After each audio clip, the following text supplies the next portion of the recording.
Welcome to Everyday English Stories. Today's story is called The Last Bus. Pay attention to the idiomatic and nuanced language, and after the story we'll examine 6 useful words and phrases. Let's begin. Ben's Friday shift at the bistro had been relentless, the kind of evening that leaves a waiter's smile hanging on by sheer professionalism. When he finally clocked off, it was nudging 11:30, and the city had folded itself up for the night. The last bus left at 11:45. Missing it meant an hour's trudge home through a wind with teeth.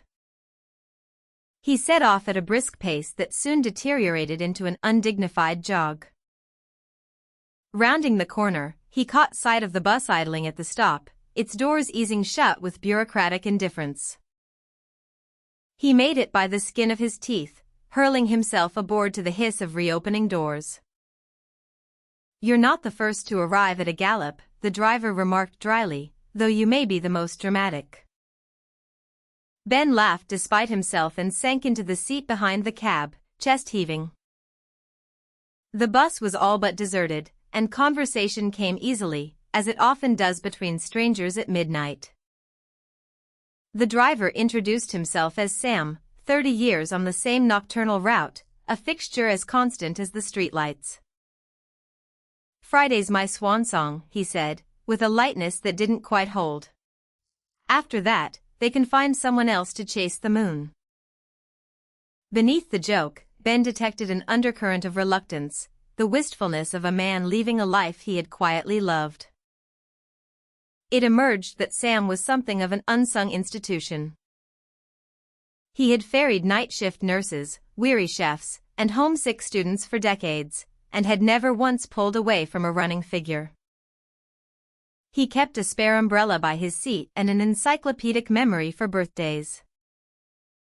Such unassuming decency, Ben thought, deserved more than a quiet exit.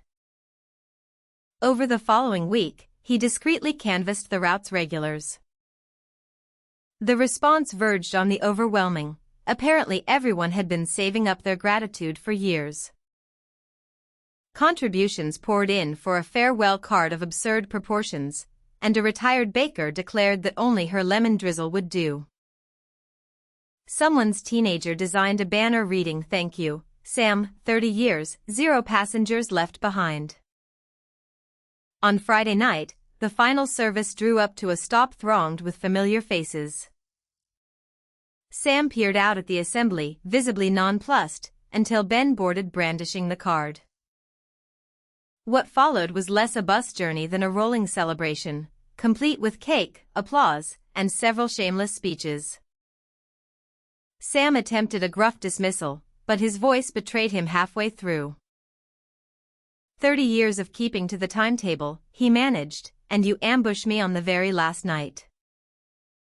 The bus wound its way through the city one final time, trailing laughter behind it like a scarf. When Ben stepped off at his stop, Sam shook his hand and held it a moment longer than custom required. It occurred to Ben, walking home, that the grandest send-offs are built from the smallest, most consistent acts of care. That was our story. Now let's examine 6 useful words and phrases from the story. Number 1, by the skin of one's teeth. By the skin of one's teeth means, only just, by an extremely narrow margin. In the story, he made it by the skin of his teeth. Number 2, swan song. Swan song means, a final performance or piece of work before retiring.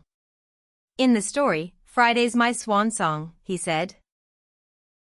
Number 3, unassuming. Unassuming means, modest, not wanting attention or praise. In the story, such unassuming decency deserved more than a quiet exit. Number 4, to canvass. To canvass means, to ask people for support or opinions. In the story, he discreetly canvassed the route's regulars. Number 5, nonplussed. Nonplussed means, so surprised and confused that you don't know how to react. In the story, Sam peered out at the assembly, visibly nonplussed. Number 6, send-off. Send-off means an occasion when people gather to say goodbye to someone.